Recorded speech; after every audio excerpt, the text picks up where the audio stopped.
UP में वक्फ संपत्तियों पर बड़ा एक्शन। 31,000 से ज्यादा संपत्तियों को नोटिस जारी कर दिया गया है। संपत्तियों के दस्तावेज में गड़बड़ी मिली और उसके बाद इस बड़ी कार्रवाई को किया गया।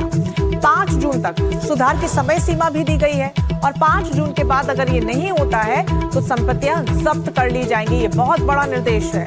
संपत्तियों के जो दस्तावेज थे उनको खंगाला गया, उसमें गड़बड़ी पाई गई और उसको ठीक करने के लिए 5 जून तक सुधार की समय सीमा दी गई है, यानी एक निर्धारित समय। और 5 जून तक भी अगर उसमें सुधार नहीं होता है तो इन संपत्तियों को जब्त कर लिया जाएगा। और वक्फ संपत्तियों पर यह बड़ा एक्शन माना जा रहा है। अलग अलग तस्वीरें आपको दिखा रहे हैं कि किस कदर अलग अलग एंगल्स पर, अलग अलग स्तर पर योगी सरकार एक्शन में है। वक्फ प्रॉपर्टी पर नोटिस जारी कर दिया गया है और 5 जून तक की मियाद दे दी गई है। तो अगर ऐसा नहीं होता है, यानी कि 5 जून तक अगर जो गड़बड़ियां हैं उनको ठीक नहीं की जाती है तो इन संपत्तियों को जब्त कर लिया जाएगा।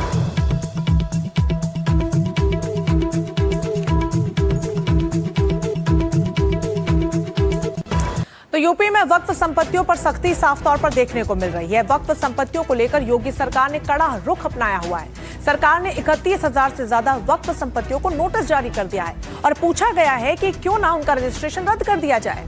इन संपत्तियों पर सरकार को गलत जानकारी देने का आरोप है। दरअसल ये सभी वक्फ संपत्तियों की जानकारी इकट्ठी की जा रही है, जिसे उम्मीद पोर्टल पर अपलोड करने का आदेश भी दिया गया था। समय सीमा खत्म हुई तो हजारों संपत्ति जो ऐसी थी जिनकी जानकारी गलत निकली, ऐसे 31,000 से ज्यादा संपत्तियों को नोटिस जारी कर दिया गया है। दरअसल सरकार उन संपत्तियों को एक मौका देना चाहती है। फिर से पूरी जानकारी के साथ नोटिस का जवाब 5 जून तक देना होगा और अगर जानकारी ठीक मिलती है तो कोई कार्रवाई नहीं होगी, लेकिन अगर जानकारी गलत साबित होती है तो संपत्तियों को जब्त कर लिया जाएगा। उत्तर प्रदेश में सुन्नी वक्फ बोर्ड के पास 1,23,000 संपत्तियां हैं, तो वही राज्य के शिया वक्फ बोर्ड के पास 3102 संपत्तियां हैं। ऐसे में 5 जून तक की तारीख बेहद अहम है और तब तक अगर गड़बड़ी साबित नहीं हुई तो सब कुछ ठीक है, लेकिन गड़बड़ी साबित होती है तो संपत्तियों को जब्त कर लिया जाएगा। में कुछ गलतियां हुई हैं, जहां खतौनी का नंबर डालना चाहिए वहां वक्फ का नंबर डाल दिए हैं, तो चेकिंग में वो कंप्यूटर उसको गलत बता दिया। तो ऐसे लोगों के लिए कल ही नोटिस जारी हुई है, टीम बना दी गई है। जो बड़े बड़े ज़िले हैं जहां से ज़्यादा वक्फ संपत्ति जो है खारिज की गई है, तो बड़े पैमाने पर त्रुटियां पाई गई हैं।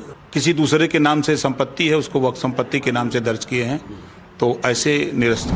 ऑनलाइन जो पोर्टल है उसमें कुछ डॉक्यूमेंटेशन ऑनलाइन फिल करने हैं, तो कई ऐसे वक्फ की संपत्तियां हैं जिन्होंने प्रॉपर डॉक्यूमेंटेशन अपलोड नहीं किया गया है।